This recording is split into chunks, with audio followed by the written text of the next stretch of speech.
Hello मित्रांनो, welcome to study revolution. आज आपण 29 मार्च 2022चा द हिंदू बघतोय आणि तोही आपल्या मातृभाषेतून म्हणजे मराठीमधून. पहिल्यांदा आपल्या लेक्चर स्वरूप सांगतो. पहिल्यांदा आपण एडिटोरियल जे काही महत्त्वाचे असतात ते आपण डिस्कस करत असतो आणि त्यानंतर ज्या काही महत्त्वाच्या न्यूज असतात ते आपण डिटेलमध्ये म्हणजे सखोलात डिस्कस करण्याचा प्रयत्न करत असतो. चला तर मग स्टार्ट करूया. 29 मार्च 2022चा द हिंदू आपल्याला काय सांगतो बघू. पहिल्या एडिटोरियल पासून डिस्कस करण्यास सुरुवात करूया. So let start. आजच्या द हिंदूला एकच एडिटोरियल खरं तर महत्वाचं आहे, ते म्हणजे बे ऑफ बेंगॉलशी रिलेटेड एडिटोरियल असेल खऱ्या अर्थानं आपल्याला पाहायला. आणि बाकी एडिटोरियल जर तुम्ही बघितले तर बाकी आम आदमी पक्षाशी रिलेटेड हे एडिटोरियल खरं तर आलेलं पाहायला मिळतं आपल्याला, जे की टोटली पॉलिटिकल बेसवरती एडिटोरियल आहे. आणि इकडं जे छोटंसं एडिटोरियल आहे ते इम्रान खान गव्हर्नमेंटवरती आता नो कॉन्फिडन्स मोशन आणलेलं आहे, अविश्वास ठराव आणलेला आहे. त्यामुळे ते गव्हर्नमेंट पडणार आणि त्यांचं जे पॉलिटिक्स आहे आणि त्या पॉलिटिक्समध्ये कशा पद्धतीनं आर्मीचं वर्चस्व असतं हे याच्यामध्ये खरं तर डिस्कस करण्याचा प्रयत्न केला. आता पाकिस्तानचं पॉलिटिक्स जर तुम्ही बघितलं तर अनेक वेळा मी तुम्हाला सांगत आलो की तिथं प्राईम मिनिस्टर पदावर टिकत नाही. कारण का? तर जोपर्यंत तो मिलिटरीच्या अंडर काम करतोय तोपर्यंत तो पदावर असतो.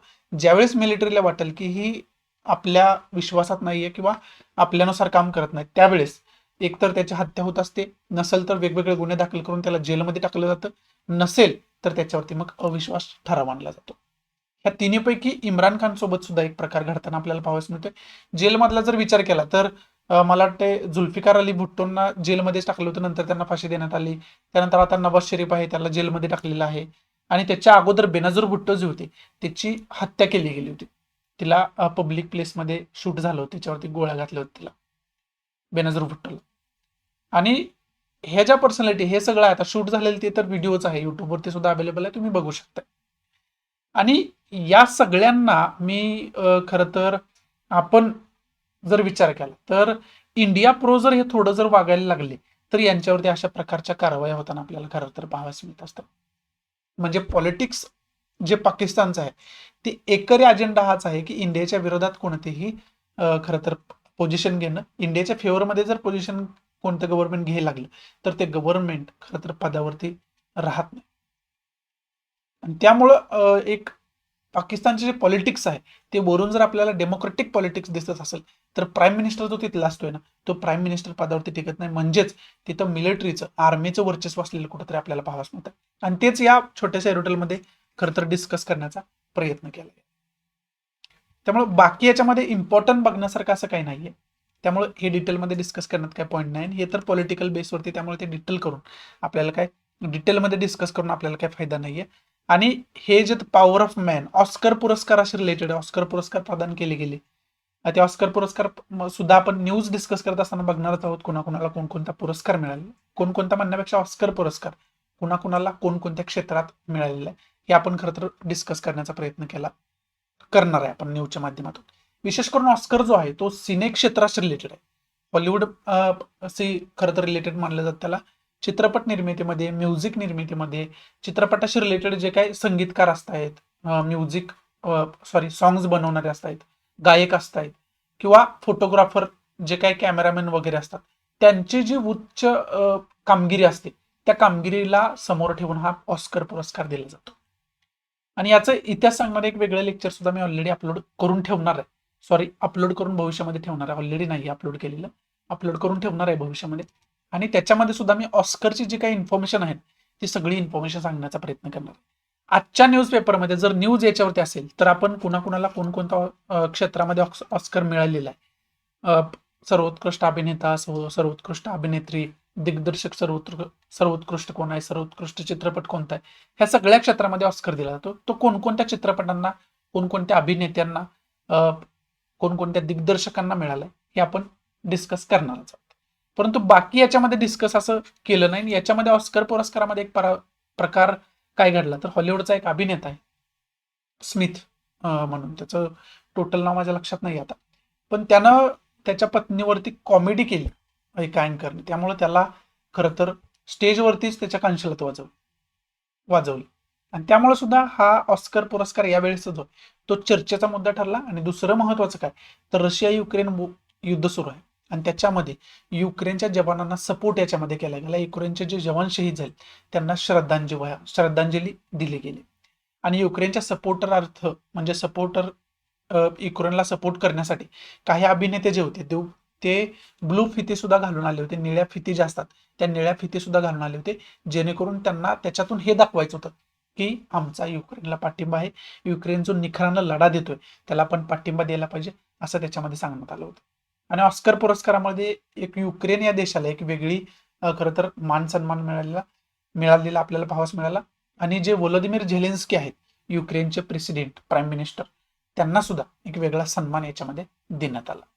त्यांना प्रॅक्टिकली तिथं उपस्थित राहता आलं नाही, परंतु जे काय ऑस्कर विजेते असतील किंवा तिथं त्या कार्यक्रमाला उपस्थित असतील मंडळी, त्यांच्या खरं तर कृतीमधून हे आपल्याला समजलं की युक्रेनला सगळेजण सपोर्ट करतायत. आणि रशिया युक्रेनशी रिलेटेड तर सगळे लेक्चर ऑलरेडी अपलोड करून ठेवलेले आहेत. त्याचा इतिहास सांगणारं, नाटोविषयी इन्फॉर्मेशन देणारं, त्याच्यामधून एक्झामच्या दृष्टीतून काय घ्यायचं आहे हे सांगणार, ही वेगवेगळी लेक्चर ऑलरेडी अपलोड करून ठेवलीत. आपली करंट बेस्ड इश्यू नावाची प्लेलिस्ट आहे त्या प्लेलिस्टमध्ये, आणि त्या प्लेलिस्टची लिंक जी आहे ते डिस्क्रिप्शन बॉक्समध्ये ऑलरेडी मी दिलेली आहे. त्यामुळे तुम्ही जर ते बघितलं नसतील लेक्चर, ते बघून घ्या, जेणेकरून तुम्हाला सगळी त्याच्या रिलेटेडची इन्फॉर्मेशन जी आहे ती इन्फॉर्मेशन मिळून जाईल. बाकी जे आजचं महत्वाचं एरोट्रेल आहे, जे की आपल्याला लाईन टू लाईन बघणं गरजेचं आहे, ते एरोट्रेल खरं तर आपण डिस्कशनला सुरुवात करूया. परंतु डिस्कशन करण्याच्या अगोदर हे एरोट्रेल जे आहे ते बे ऑफ बेंगॉलशी रिलेटेड एरोट्रेल आहे, आणि बे ऑफ बेंगॉलशी शेजारच्या ज्या कंट्रीज आहेत त्यांच्याशी रिलेटेड खरं तर एरोट्रेल आहे. त्यामुळे मॅपच्या माध्यमातून पहिल्यांदा आपण लोकेशन वगैरे सगळे बघून घेऊया. बे ऑफ बेंगॉलचं लोकेशन कशा पद्धतीने, म्हणजे बंगाल उपसागराचं लोकेशन कशा पद्धतीने, आणि बाकी इतर कंट्री त्याच्या शेजारी कोणकोणते आहेत हे सगळं बघून घेऊया आपण. त्यानंतर आपण एरोट्रेलला हात घालूया, म्हणजे लाईन टू लाईन ते एरोट्रेल समजावून घ्यायला सुरुवात करूया. बघूयात मग लोकेशन त्याचं काय. इथं आपण वर्ल्ड मॅपच्या माध्यमातून लोकेशन्स बघू शकतोय. इथं इंडियाचं लोकेशन आहे, आणि आपण युक्रेन संदर्भात बोलत होतो. मग युक्रेनचं जर लोकेशन बघितलं तर या ठिकाणी आपल्याला युक्रेनचं लोकेशन खऱ्या अर्थानं पाहावयास मिळतंय. आणि आपल्याला महत्त्वाचं करून बे ऑफ बेंगॉलचं लोकेशन बघायचं, जे की इथं बंगालचं उपसागर आहे. ते जर झूम करून बघितलं तर चांगल्या पद्धतीनं खऱ्या अर्थानं आपल्याला पाहावयास मिळू शकते बे ऑफ बेंगॉलचं लोकेशन कशा पद्धतीने. हा बे ऑफ बेंगॉलचा म्हणजे बंगालचा उपसागर आहे, आणि शेजारील कंट्रीचा विचार केला तर त्याच्यामध्ये इंडियाची किनारपट्टी तर मोठी आहेच, त्याचबरोबर इकडं श्रीलंका आहे, इकडं म्यानमार आहे, आणि त्याचबरोबर इथं बांगलादेश कंट्री सुद्धा असलेली खरं तर पाहावयास मिळते. आणि या कंट्री ज्या आहेत त्या कंट्रींविषयीच खूप मोठ्या प्रमाणात या एरोट्रेलमध्ये भाष्य केले गेले.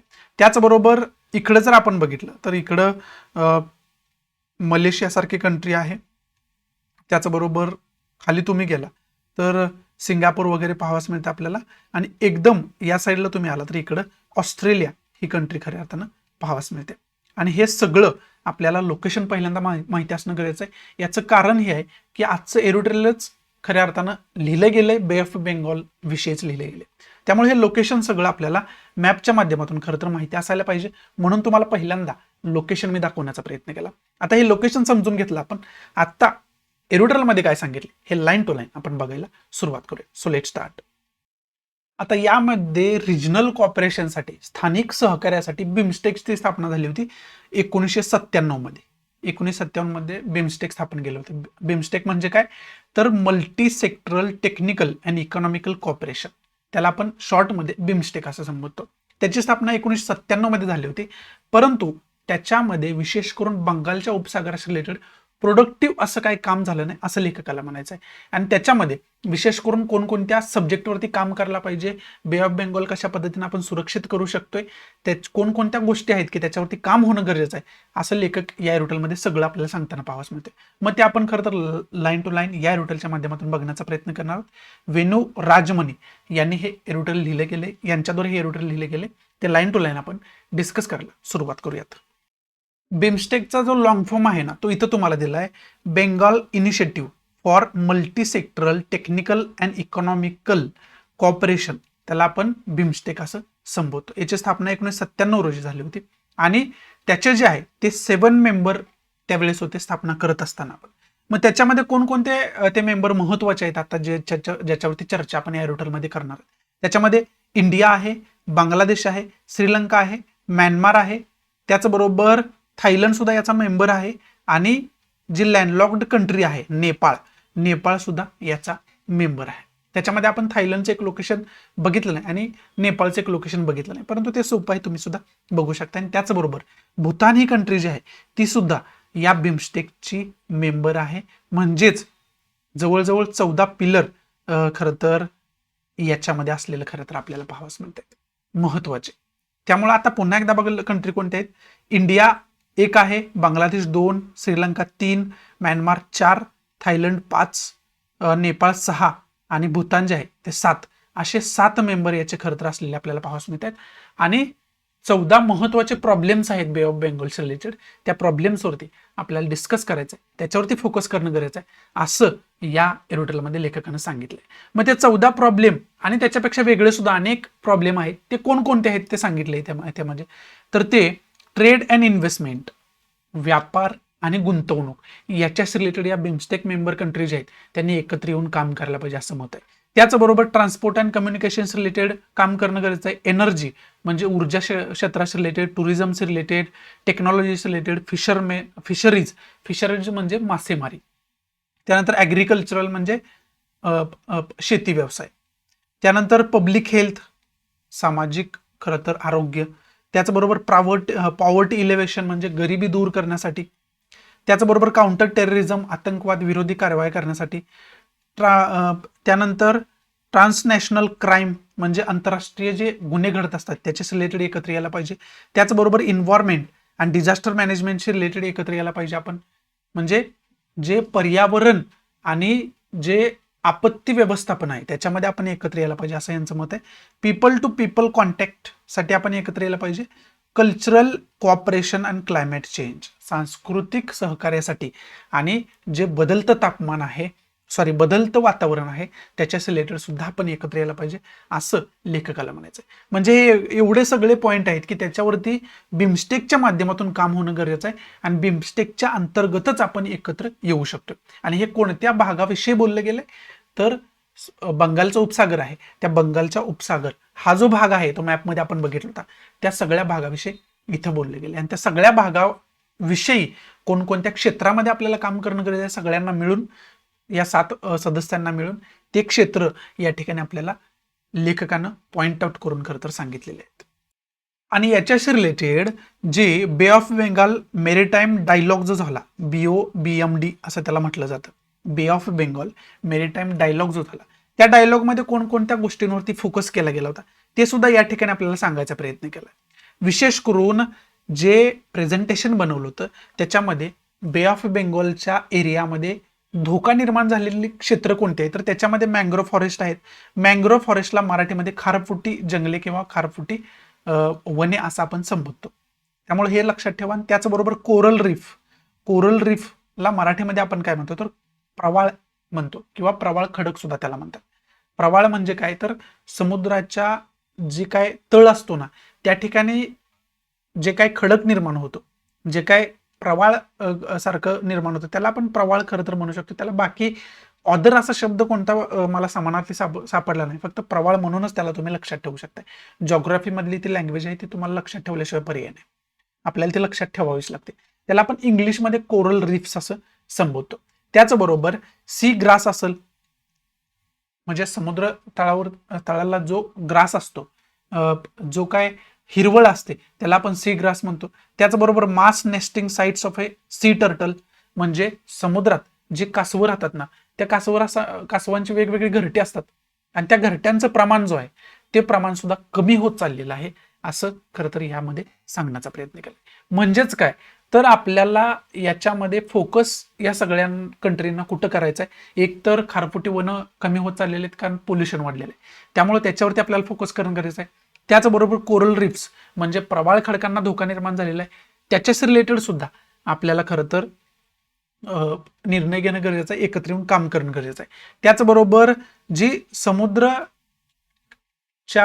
तळाला जे काही ग्रास असतो ना त्या ग्रासला धोका निर्माण झालेला आहे.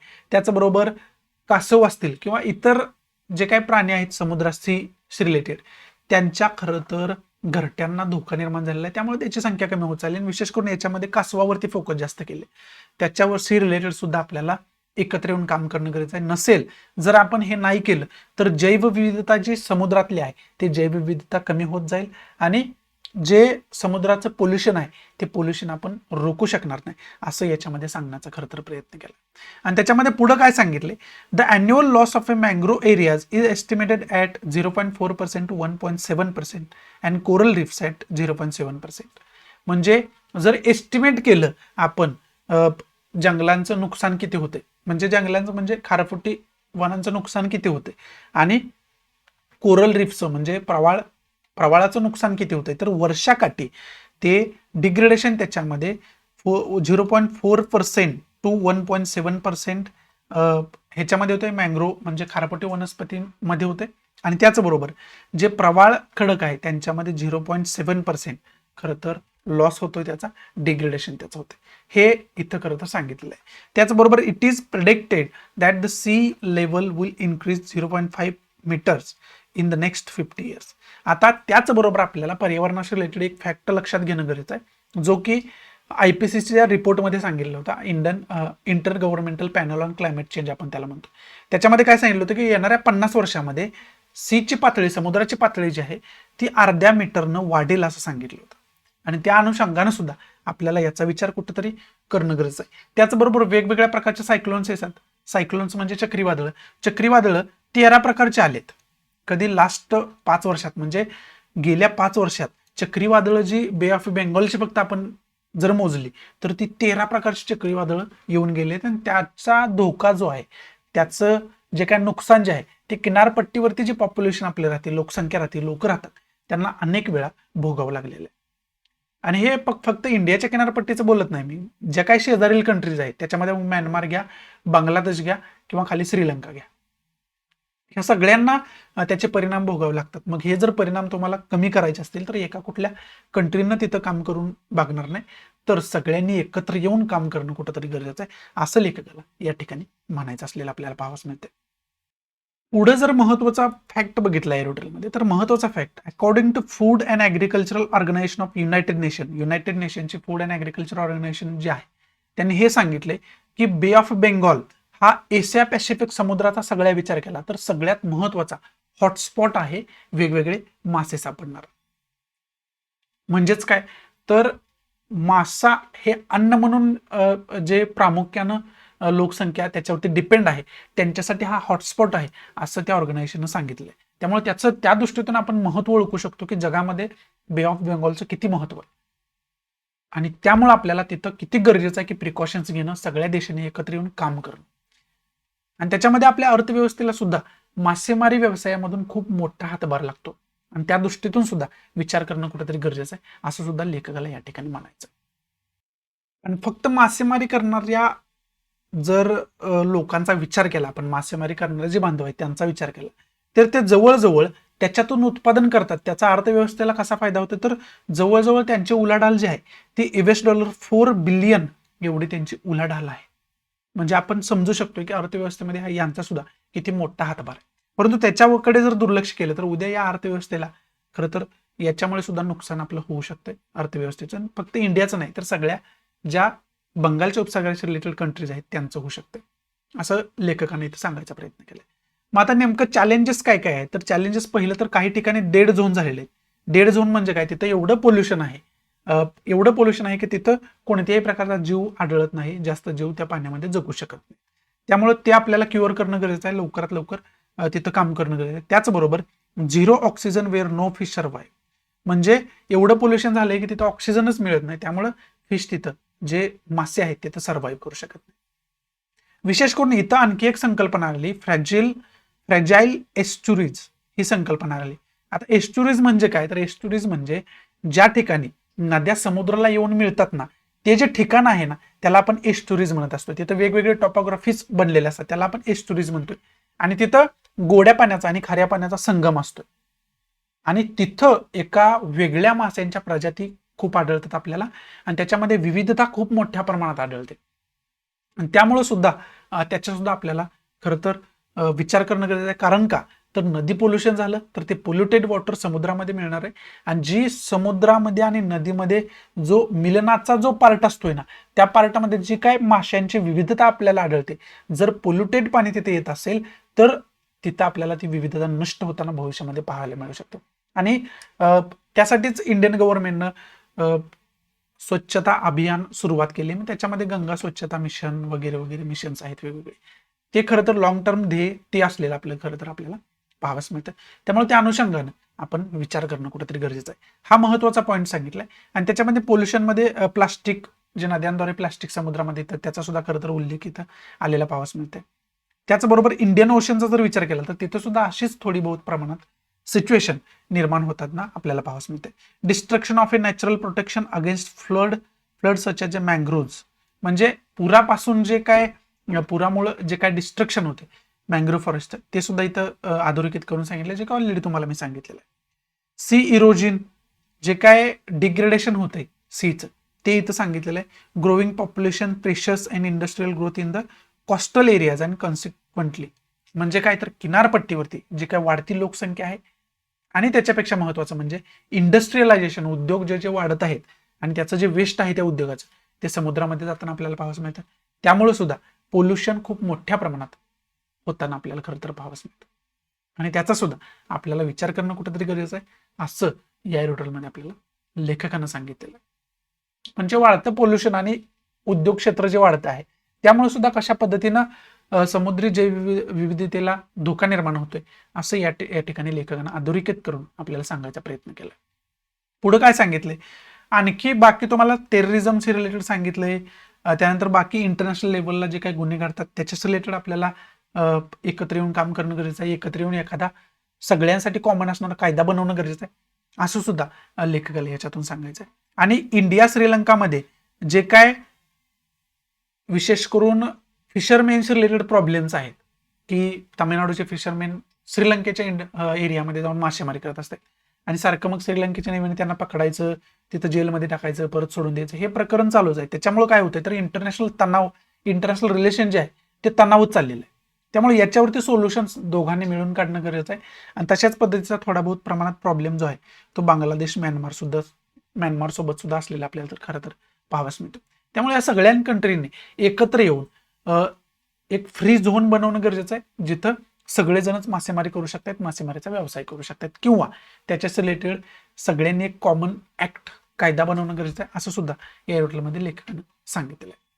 आणि नंतर इथून पुढचं जे एरोटल आहे ते याच्यावरती सोल्युशन काढण्यासाठी काय काय करायला पाहिजे हे सांगणार आहे. म्हणजेच काय तर हे फोकस, हे एरिया जे आहेत आतापर्यंत आपण डिस्कस केले त्याच्यावरती ते कमी करण्यावर आपण फोकस करायला पाहिजे, असंच वेगवेगळ्या पॉईंटमध्ये लेखकानं आपल्याला समजावलेलं खरं तर आपल्याला पाहावंच मिळतं. म्हणजे एकंदरीत एडिटोरियलमध्ये लेखकाला काय सांगायचं आहे तर एडिटोरियलमध्ये लेखकाला सांगायचं आहे बंगालच्या उपसागरामध्ये जे काय पोल्युशन होतंय त्याच्यामुळं जैवविविधता कमी होते, त्याच्यामुळं मासेमारी करणारे व्यावसायिक आहेत त्यांच्यावरती परिणाम होतोय आणि त्याचा परिणाम भारतीय अर्थव्यवस्थेवरती होतोय. म्हणजेच काय तर फक्त भारतीय अर्थव्यवस्थेवरती नाही, हे जे सगळं नुकसान आहे ते भारताला होतेच होते. त्याचबरोबर इतर बिमस्टेकचे जे काही सदस्य आहेत, मग श्रीलंका घ्या, म्यानमार घ्या, बांगलादेश घ्या, नेपाळ, भूतानचा सुद्धा याच्यामध्ये उल्लेख आलाय, त्यांना सुद्धा याचे थोडे बहुत प्रमाणात परिणाम त्यांच्या सुद्धा अर्थव्यवस्थेवरती होत आहेत, त्यांच्या मासेमारी व्यवसायावरती होत आहेत. त्यामुळे ह्या सगळ्यांना फोकस करून आपल्याला विचार करणं बिमस्टेकच्या दृष्टीतून गरजेचं आहे. त्याचबरोबर हा एकच मुद्दा सांगत असताना आणखी मुद्दे काय कव्हर केले तर टेररिझम असेल, आंतरराष्ट्रीय लेवलला घडणारे गुन्हे असतील, ह्या सगळ्यांवरती सुद्धा आपण एकत्र येऊन काम करणं गरजेचं आहे असं लेखकाला या एरोटलच्या अंतर्गत आपल्याला सांगायचं असलेलं खरं तर पाहावंच मिळतं. हे जे सगळे की पॉईंट आपण डिस्कस केलेले ते चांगल्या पद्धतीने नोट डाऊन तुम्ही करून घेतलेच असतील. मग याच्यामधून महत्वाचं म्हणजे काय तर बिमस्टेक विषयीची डिटेल इन्फॉर्मेशन आपण बघून ठेवायची. आणि दुसरं काय कॉन्सेप्ट जॉग्राफिकली इथं आलेत, जसे की फ्रॅजाईल एस्चुरीजची कॉन्सेप्ट आली, कोरल रीफची कॉन्सेप्ट आली, मँग्रोव्ह फॉरेस्टची कॉन्सेप्ट आली. त्याचबरोबर हे 3 तर महत्वाचे कॉन्सेप्ट आहेत. मग हे जे 3 कॉन्सेप्ट महत्वाचे आहेत ना, ते महत्वाच्या 3 कॉन्सेप्ट आपल्याला डिटेलमध्ये अभ्यास करून ठेवणं अत्यंत गरजेचं आहे. आणि बाकी मॅपच्या माध्यमातून ह्या सगळ्यांचं लोकेशन व्यवस्थितरित्या बघणं हे तर गरजेचं आहेच, त्याच्यामध्ये काही दुमत असण्याचं कारण नाही. हे सगळं आपण डिटेलमध्ये अभ्यास करून ठेवायला पाहिजे. बाकी एरोटलमध्ये खरं तर इम्पॉर्टंट असं काही नव्हतं, जेवढे इम्पॉर्टंट होतं ते डिटेलमध्ये आपण डिस्कस करण्याचा प्रयत्न केला. इथं महत्वाचे एरोटलचं डिस्कशन जे आहे ते समाप्त होतंय. आता महत्वाच्या न्यूज कोणकोणत्या आहेत ते आपण डिस्कस करायला सुरुवात करूया. So let start. पहिली न्यूज आहे ती लोकसभेमध्ये एक नवीन बिल मांडलं गेले, त्याच्या विरोधात खरं तर खूप मोठ्या प्रमाणात संसदेमध्ये प्रोटेस्ट आपल्याला पाहावयास मिळाला. ती बिल कोणतं आहे तर criminal procedure bill, CRPC bill 2022 आहे. 2022चा CRPC जो कायदा आहे आपला त्या कायद्याच्या रिलेटेड बिल आहे आणि या बिलाच्या अंतर्गत तरतुदी काय काय केल्या गेल्या आहेत. जे काय प्रायसनर्स आहेत, जे काय कैदी आहेत, गुन्हेगार आहेत, त्यांचं बायोलॉजिकल सॅम्पल्स कलेक्ट करण्यात येणार आहेत. त्याचबरोबर त्यांचं रॅटिनाचं जे आयडेंटिफिकेशन असतं ते आयडेंटिफिकेशन घेतलं जाणार आहे. त्याचबरोबर फिंगरप्रिंट वगैरे जे काही बायोलॉजिकल प्रिंटेड त्यांना पाहिजे असतं ते घेतलं जाणार आहे आणि बाकी सुद्धा खूप काही इन्फॉर्मेशन त्याच्या ठेवल्या जाणार आहेत. परंतु विरोध याला कशामुळे होतोय तर हे जे बिल आहे ते मूलभूत अधिकारांचं हनन करते. म्हणजेच काय, act to right to privacy जो आहे, आपला खाजगीपणाचा जो अधिकार आहे त्याचं व्हायोलेशन करते असं याच्यावरती टीका होत असताना आपल्याला पाहावयास मिळते. अशा पद्धतीनं याला विरोध होत असताना आपल्याला पाहावयास मिळते. त्याच्यामध्ये जर त्या भाषेत बोलायचं झालं तर फिजिकल अँड बायोलॉजिकल सॅम्पल्स जे काही कैदी आहेत त्यांचे फिजिकल अँड बायोलॉजिकल सॅम्पल्स घेण्याचा अधिकार पोलिसांना आणि जे काही प्रायसनर अथॉरिटी आहे म्हणजे जेल अथॉरिटी वगैरे असते त्यांना देण्यात आलेला या बिलामध्ये आपल्याला पाहावयास मिळते. तशी तरतूद आहे याच्यामध्ये. मग हे जे बिल आहे ते 1920चा कायदा आहे, त्याच्यामध्ये मॉडिफिकेशन करू पाहते. त्याचबरोबर जे काय अगोदरचे मेजरमेंट्स होते ते मेजरमेंट्स तोडून म्हणजे नियम तोडून नवीन नियम बनवू पाहते. त्याचबरोबर हे जे रेकॉर्ड आहे ते NCRB कडे खरं तर स्टोअर केलं जाणार आहे. नॅशनल क्राईम रेकॉर्ड ब्युरो आपण ज्याला म्हणतो त्या संस्थेकडे स्टोअर केलं जाणार आहे आणि हे 75 वर्षांसाठी स्टोअर केलं जाणार आहे असं या बिलामध्ये तरतूद आहे. त्यामुळं हे बिल वादाचा मुद्दा बनलेला आहे हे आपल्याला या ठिकाणी पाहावयास मिळतं.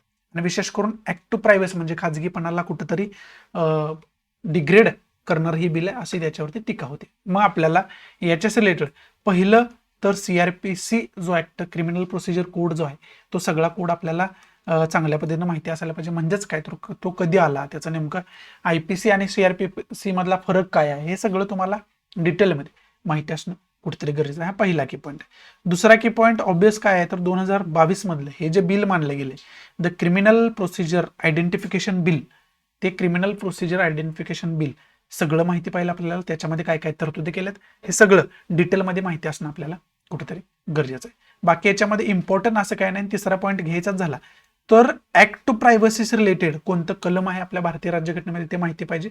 आणि सुप्रीम कोर्टात जजमेंट हे राईट टू प्रायव्हसी आलं ते KS पुट्टास्वामी जजमेंटमध्ये आलं होतं. KS पुट्टास्वामी केसमध्ये हे जजमेंट सुप्रीम कोर्टाने दिलं होतं की खाजगीपणाचा लोकांचा मूलभूत अधिकार असेल असं त्याच्यामध्ये नमूद केलं गेलं होतं. त्यामुळे ती KS पुट्टास्वामी केस जी आहे ती KS पुट्टास्वामी केस सुद्धा तुम्हाला डिटेलमध्ये माहिती असणं कुठेतरी गरजेचं आहे आणि त्या अनुषंगाने आपण याचा सगळ्याचा अभ्यास करायला पाहिजे. बाकी याच्यामध्ये इम्पॉर्टंट असं काही नाहीये. आणि पार्लमेंट मधला जर चर्चेचा दुसरा महत्वाचा मुद्दा म्हटलं तर बिलाचा तर मुद्दा झाला. दुसरा महत्वाचा मुद्दा कोणता आहे तर प्राइस वाढत चाललेले आहेत, विशेष करून ऑइलच्या प्राइस. त्याच्यामुळे विरोधी पक्ष जास्त आवाज उचलताना खरं तर आपल्याला पाहावयास मिळते. रशिया युक्रेनचा त्याच्यावरती एक वेगळा प्रभाव असलेला आपल्याला पाहावयास मिळते. रशिया युक्रेन युद्धाचा काय प्रभाव आहे हे रशिया युक्रेनच्या रिलेटेड जे काही बनवलेले लेक्चर्स आहेत ते जर तुम्ही बघितले असते तर तुम्हाला ते समजत असेल. नसेल बघितलं तर प्लीज ते लेक्चर बघून घ्या, तुम्हाला सगळी इन्फॉर्मेशन त्याच्या रिलेटेड मिळून जाईल.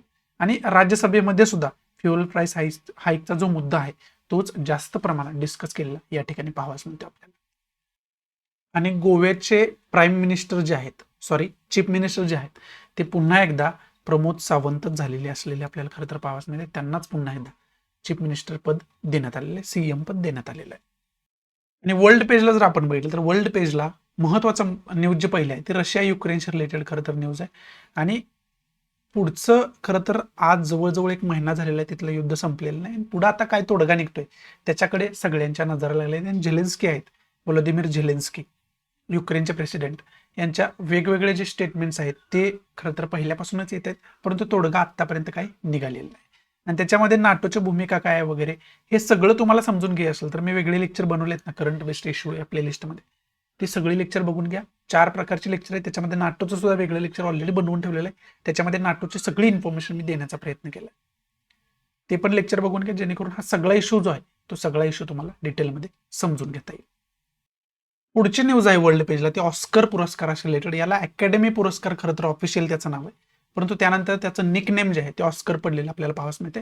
कोडा CODA हा जो चित्रपट आहे ना त्याला सर्वोत्कृष्ट चित्रपट म्हणून ऑस्कर मिळालेलं आहे. आणि विल स्मिथ जो आहे त्याला बेस्ट ऍक्टर म्हणून मिळालेले. याच्यावरती वेगळं लेक्चर ऑलरेडी मी बनवेन की कोणाकोणाला ऑस्कर कोणकोणत्या क्षेत्रामध्ये मिळालेले, कोणकोणत्या कामगिरीसाठी मिळालेले, याच्यावरती वेगळं लेक्चर बनवेन. परंतु ऑस्कर पुरस्काराचा हा सोहळा जास्त गाजला. कुठल्या कारणामुळे? तर जो विल स्मिथ ऍक्टर आहे, हॉलिवूडमधला खूप नावाजलेला ऍक्टर आहे, त्या ऍक्टरनं कॉमेडियनला स्टेजवरतीच त्याच्या पत्नीविषयी जोक केला, म्हणून त्याला स्लॅप केलं, त्याला कानशिलात वजावली तिथंच. त्यामुळं खरं तर हा प्रोग्राम जो आहे तो जास्त मोठ्या प्रमाणात गाजला, जास्त याची चर्चा झाली आणि विल स्मिथवरती जास्त टीका सुद्धा झाली. परंतु ऑस्कर मिळाल्यानंतर त्यानं त्याची माफी सुद्धा मागितली आपल्याला खरं तर पाहावास मिळालं. त्यामुळं हा जो प्रकार आहे, हा जो ऑस्करचा सोहळा यावेळेसचा होता, तो जास्त खरं तर चर्चेचा विषय ठरलेला आपल्याला पाहावास मिळाला. बाकी जे नवीन लेक्चर आहे ते ऑस्करची इन्फॉर्मेशन देणार आणि आत्ता ऑस्कर कोणाकोणाला दिला गेलाय, कोणकोणत्या क्षेत्रात, त्याचं डिस्कस करणार ऑलरेडी मी येणाऱ्या काळामध्ये मी अपलोड करून ठेवेनच, जेणेकरून तुम्हाला त्याच्याच रिलेटेड कोणता जरी प्रश्न आयोगामध्ये विचारला गेला, एक्झाममध्ये विचारला गेला, तर तुम्हाला तो चांगल्या पद्धतीने टॅकल करता येईल, यशस्वीरित्या अटेम्प्ट करता येईल. इथं खरं तर आजचा द हिंदू मी समाप्त करतोय. परंतु बाकी सुद्धा गाजणारे विषय कोणते कोणते आहेत, तर पद्म पुरस्कार दिले गेलेत, पद्मश्री, पद्मविभूषण, पद्मभूषण, त्याच्यावरती आपल्याला वेगळे लेक्चर खरं तर बनवणं गरजेचं आहे. ते पण आपण येणाऱ्या काळामध्ये बनवणार आहे. त्याचबरोबर ऑस्करचा मुद्दा आता गाजतोय, ऑस्करवरती सुद्धा लेक्चर आपण वेगळं बनवूयाच. आणि रशिया युक्रेन कॉन्फ्लिक्टवरती तर ऑलरेडी मी सगळी इन्फॉर्मेशन देऊन ठेवले, सगळे वेगळे लेक्चर जे आहेत ते बनवलेले आहेत. ते तुम्ही बघितलेच असतील, नसेल बघितलं तर वारंवार मी सांगतोय ते लेक्चर बघून घ्या. तुम्हाला सगळी इन्फॉर्मेशन रशिया युक्रेन कॉन्फ्लिक्ट विषयी मिळून जाईल. इंडियाची त्याच्यामध्ये काय पोझिशन आहे, नाटोची काय पोझिशन आहे, युरोपियन युनियनचा काय सहभाग आहे, युनायटेड नेशनचा काय सहभाग आहे, हे सगळं तुम्हाला त्याच्यामध्ये समजून घेता येईल. ऑइल आणि गॅसच्या किमती त्याच्यामुळे का वाढत आहेत हे सुद्धा तुम्हाला त्याच्यामध्ये समजून घेता येईल. त्यामुळे ती सगळी लेक्चर जे आहे ते प्लीज बघून घ्या, जेणेकरून तुम्हाला सगळी इन्फॉर्मेशन मिळून जाईल. सो आशा आहे की मी तुम्हाला चांगल्या पद्धतीनं आजचा द हिंदू आपल्या मातृभाषेतून म्हणजे मराठीमधून समजावून सांगू शकलो असेल. आवडत असेल तर प्लीज लाईक करा, नसेल तर डिसलाईक करा, आणि डिसलाईक का केलं हे कमेंट बॉक्समध्ये नक्की सांगा, जेणेकरून तुमच्या इन्स्ट्रक्शननुसार त्याच्यामध्ये मी इम्प्रोव्हायझेशन करू शकेन. आणि प्लीज जास्तीत जास्त आपल्या मराठी विद्यार्थ्यांना शेअर करा. तुम्ही शेअर केलं तरच त्यांना फायदा याचा होऊ शकतोय, तरच मी त्यांच्यापर्यंत पोहोचू शकतोय, आणि हे तुम्ही शेअर केलं तरच शक्य. त्यामुळे माझी सगळ्यांना विनंती, प्लीज जास्तीत जास्त आपल्या मराठी विद्यार्थ्यांना शेअर करा. सो या ठिकाणी मी तुमच्या रजा घेतो. भेटा आपण नवीन लेक्चरमध्ये. तोपर्यंत thanks for watching. Good bye, take care, जय हिंद.